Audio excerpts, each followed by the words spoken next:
Seja bem-vindo ao canal. Erickson Bastos apresenta O Grande Conflito, de Ellen White. Livro da editora, Casa Publicadora Brasileira. Capítulo 17. A Promessa. A promessa da segunda vinda de Cristo para completar a grande obra da redenção é o principal tema das Sagradas Escrituras. Desde que Adão e Eva saíram do jardim do Éden, os filhos da fé aguardam a vinda do prometido, que os levará novamente ao paraíso perdido. Enoque, a sétima geração desde os que viveram no Éden, que andou com Deus por 3 séculos, declarou: Vejam, o Senhor vem com milhares de seus santos, para julgar a todos. Judas, capítulo 14, verso 15. Na noite de seu sofrimento, Jó exclamou: Eu sei que o meu Redentor vive, e que no fim se levantará sobre a terra. Verei a Deus. Eu o verei com os meus próprios olhos, e eu mesmo, e não outro. Jó, capítulo 19, versos 25 a 27.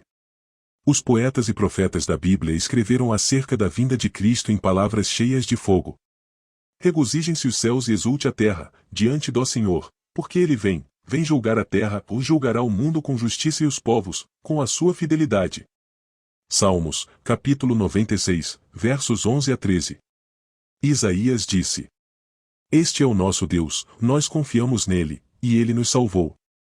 Este é o Senhor, nós confiamos nele, exultemos e alegremo-nos, pois ele nos salvou.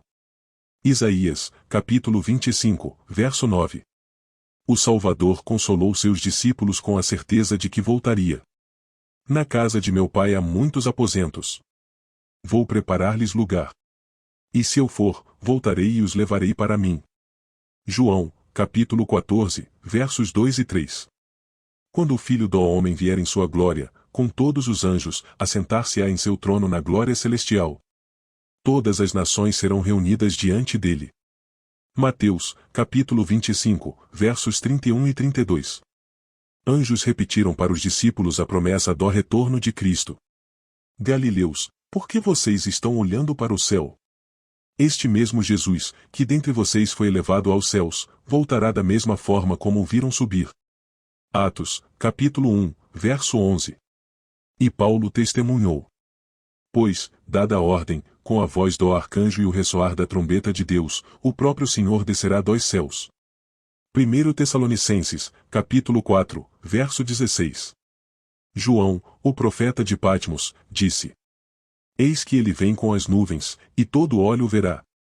Apocalipse, capítulo 1, verso 7. Então o longo domínio do mal será quebrado. O reino do mundo se tornará de nosso Senhor e do seu Cristo, e ele reinará para todo o sempre. Apocalipse, capítulo 11, verso 15.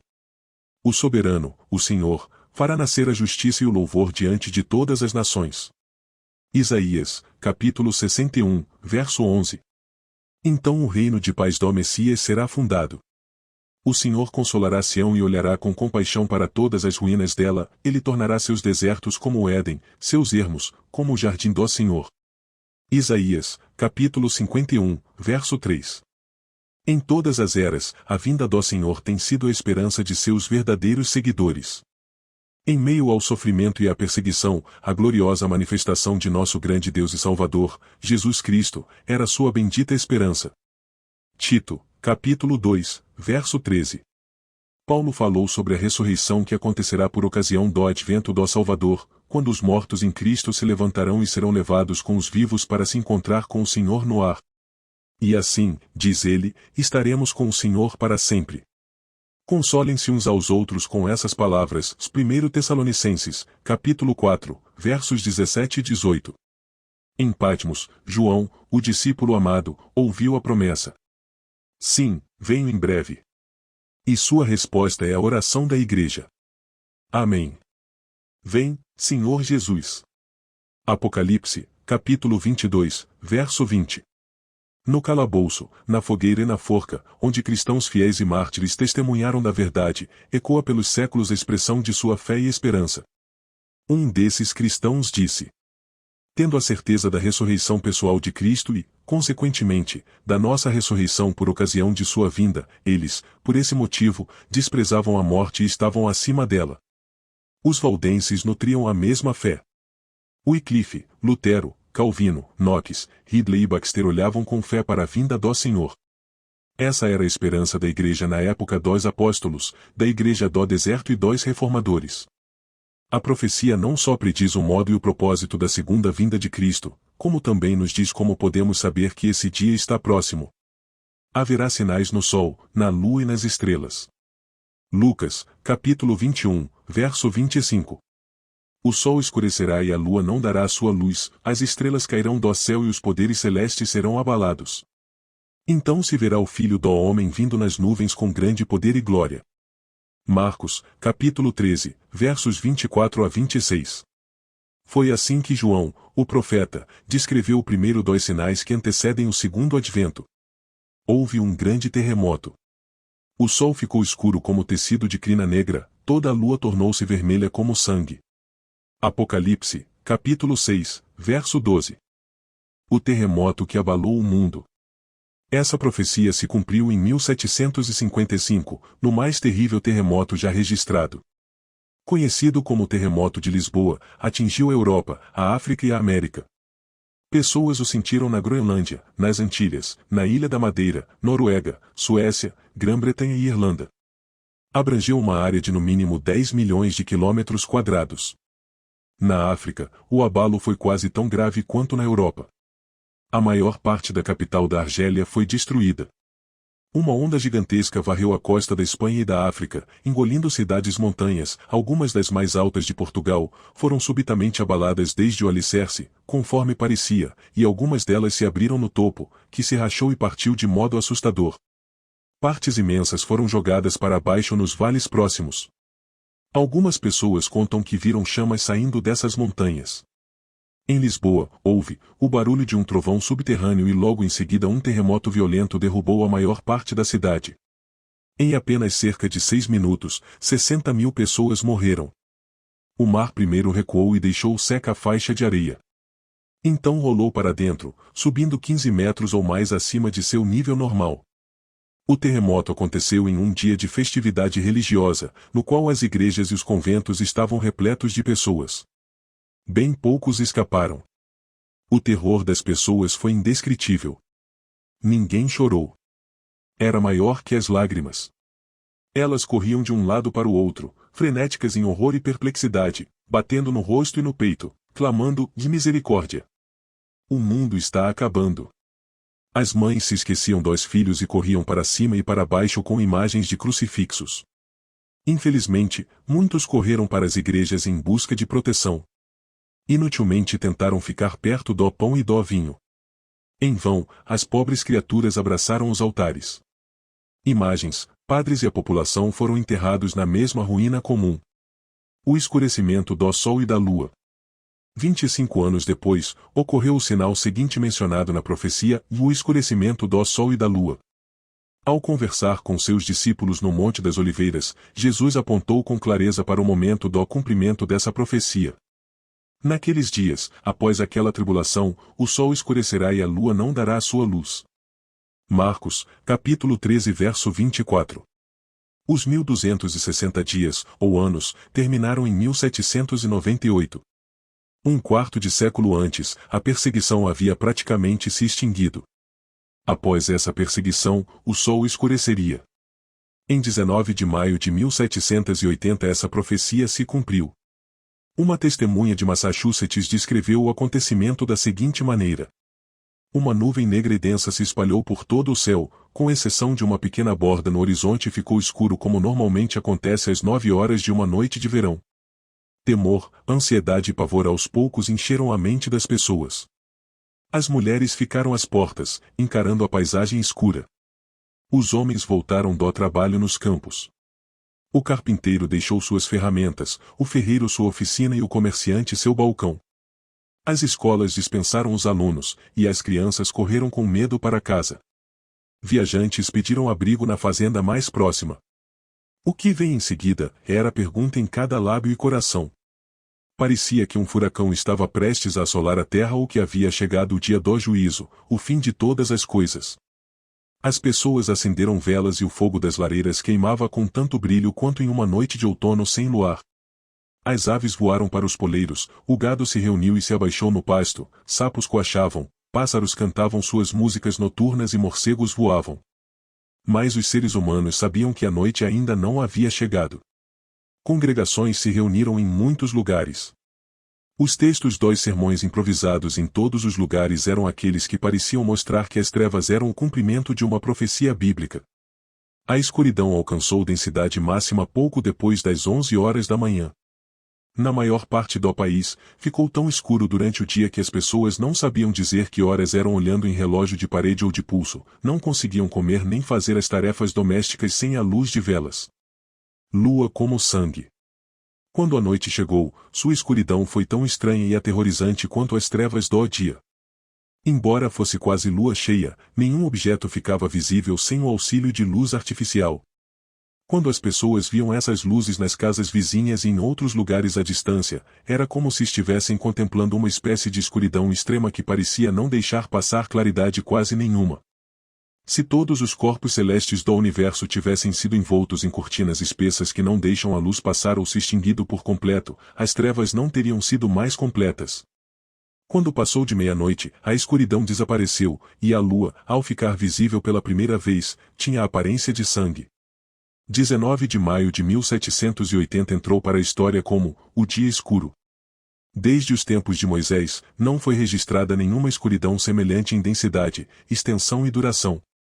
A descrição das testemunhas ecoa as palavras do profeta Joel registradas 2500 anos antes. O sol se tornará em trevas, e a lua em sangue, antes que venha o grande e temível dia do Senhor. Joel, capítulo 2 verso 31. Cristo disse, quando começarem a acontecer estas coisas, levantem-se e ergam a cabeça, porque estará próxima a redenção de vocês.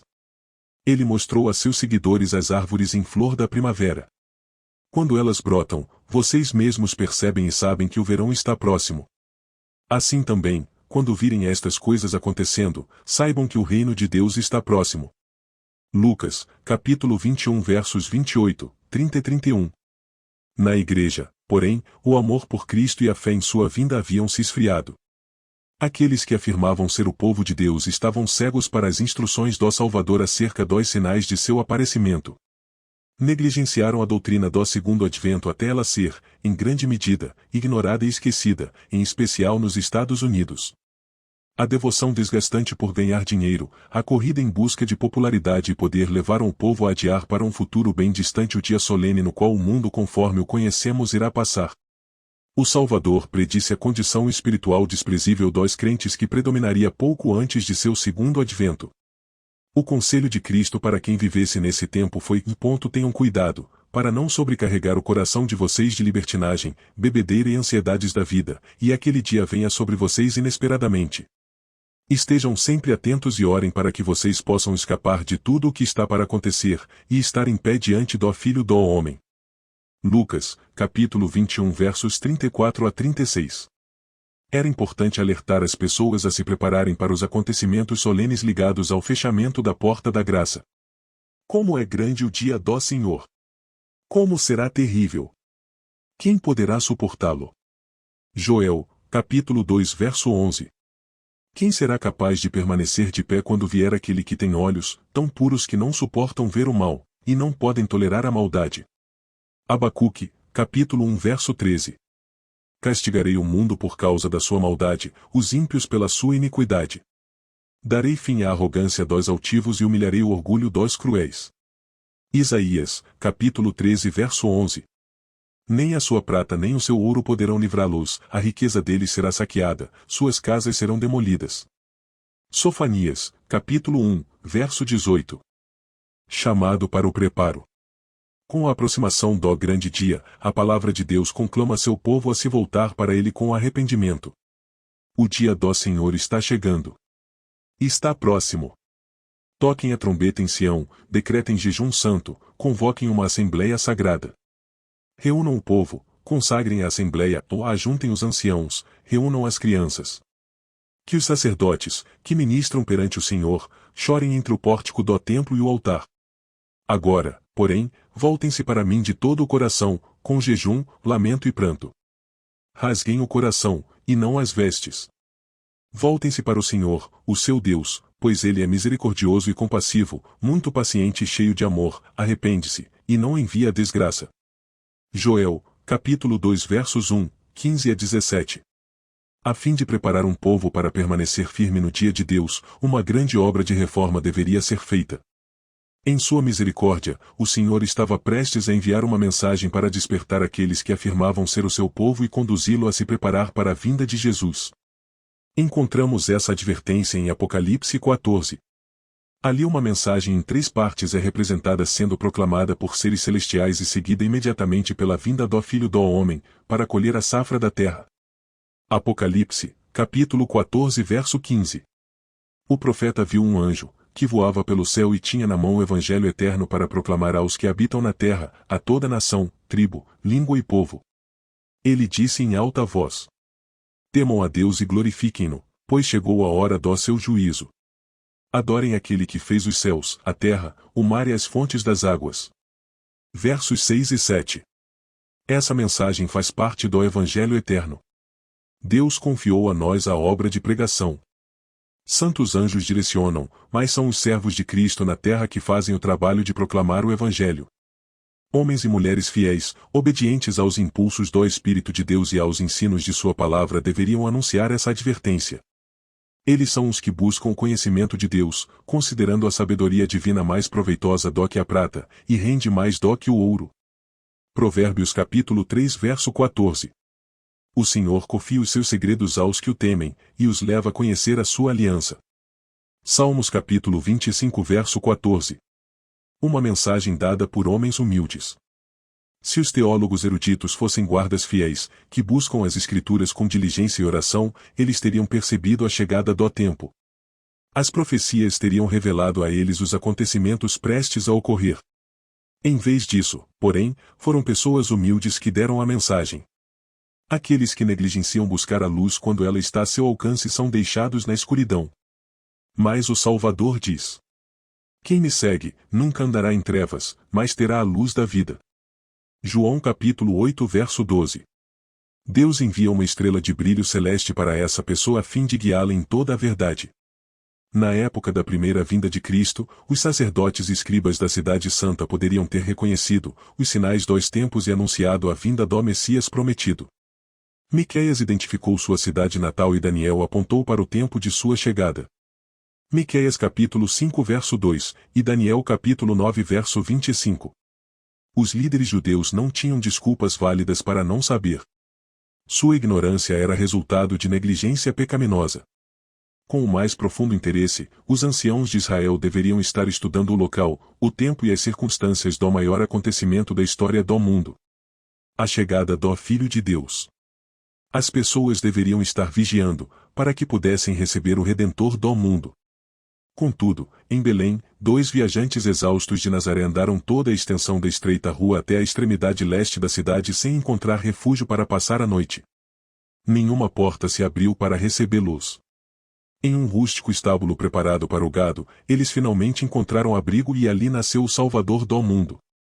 Deus designou anjos para levar as alegres novas àqueles que já estavam prontos para recebê-las e que as contariam com alegria aos outros. Cristo havia descido para assumir a natureza humana, a fim de suportar agonia infinita enquanto se fazia oferta pelo pecado. No entanto, os anjos queriam que o Filho do Altíssimo, mesmo em sua humilhação, aparecesse perante o mundo com dignidade e glória compatíveis com seu caráter. Os poderosos da terra se reuniriam na capital de Israel para saudar sua chegada? Anjos o apresentariam para aqueles que estivessem aguardando sua chegada? Um anjo visitou a terra a fim de ver quem estava preparado para dar as boas-vindas a Jesus. Mas não ouviu voz de louvor agradecendo porque o tempo da vinda do Messias havia chegado. O anjo pairou sobre a cidade escolhida e sobre o templo onde a presença de Deus aparecera por eras, mas até ali encontrou a mesma indiferença. Com pompa e orgulho, os sacerdotes ofereciam sacrifícios maculados. Com voz alta, os fariseus falavam com o povo ou faziam orações orgulhosas nas esquinas das ruas. Reis, filósofos e rabinos, todos desconheciam o maravilhoso fato de que o Redentor estava prestes a aparecer. Pasmo, o anjo mensageiro estava prestes a voltar para o céu com a vergonhosa notícia quando descobriu um grupo de pastores cuidando do rebanho. Enquanto olhavam para o céu estrelado, pensavam na profecia do Messias por vir e ansiavam pela chegada do Redentor do mundo. Ali estava um grupo preparado para receber a mensagem celestial. De repente, a glória celestial inundou toda a planície, revelando uma companhia imensurável de anjos. Então, como se a alegria fosse grande demais para apenas um mensageiro trazer do céu, muitas vozes se uniram em um hino que, um dia, todas as nações dos salvos cantarão. Glória a Deus nas alturas, e paz na terra aos homens aos quais ele concede o seu favor. Lucas capítulo 2 verso 14. Que lição há nessa maravilhosa história de Belém? Como repreende nossa descrença, nosso orgulho e nossa autossuficiência? Como nos ensina a vigiar, para que também não falhemos em reconhecer os sinais dos tempos e perder da mesma maneira nossa hora de oportunidade? Não foi somente em meio aos humildes pastores que os anjos encontraram pessoas aguardando a chegada do Messias. Em terras pagãs também havia aqueles que o buscavam. Homens ricos, nobres e sábios, os filósofos do Oriente. Nas escrituras hebraicas, haviam aprendido sobre a estrela que se levantaria de Jacó.